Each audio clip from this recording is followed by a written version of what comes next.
Hello everyone welcome to my channel Sayantani's diaries this is my first video. तो आज के आमी मोल्डेड क्ले दिए प्रिंटेस्ट इन्सपायर्ड और सोशल मीडिया भीषण भावे ट्रेंडिंग ट्रिंकी ट्रे बानाबो। এই ট্রেটা বানানোর জন্য আমি মোল্ডেড ক্লের দুটো কম্পাউন্ডকে ভালো করে মিক্স করে রুটির মতো করে বেলে নিয়েছি। দেন আমি আগে থেকে পেপারে কাটআউট নিয়ে রাখা শেপটার মোল্ডেড ক্লের ওপর বসিয়ে মোল্ডেড ক্লের ওপর ফাইনাল কাটআউট নিয়ে নিই। দেন মোল্ডেড ক্লে দিয়ে আমি এটার চারপাশে একটা বর্ডার দিয়ে দিই। এতে এটা দেখতে ভীষণই অ্যাকিউরেট হয়। আর মোল্ডেড ক্লে দিয়ে ছোট্ট মতো একটা নোজ করে নিই।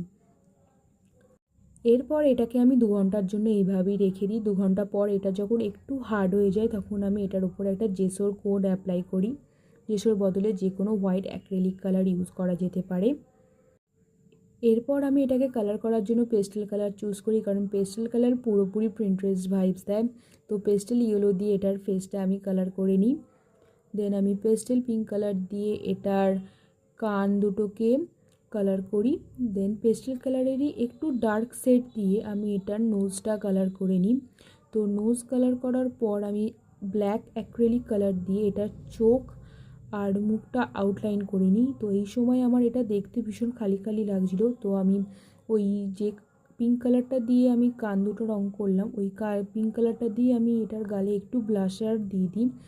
এর ফলে এটা দেখতে ভীষণই কিউট লাগছিলো। তো অ্যাট লাস্ট আমি এটার গোফ করে নিই। গোফ করার পর আমার বেড়ালটা কমপ্লিট হয়ে যায়। তো সবার শেষে একটা ভার্নিশের কোট লাগাই, কারণ ভার্নিশ এটার কালারটা লং লাস্টিং করবে আর ডাস্ট প্রুফও হবে। তো আমার ট্রেটা রেডি হয়ে গেছে। অবশ্যই কমেন্টে জানাবেন কেমন হয়েছে, আর এরকম ভিডিও দেখার জন্য অবশ্যই চ্যানেলটাকে সাবস্ক্রাইব করুন। Bye bye.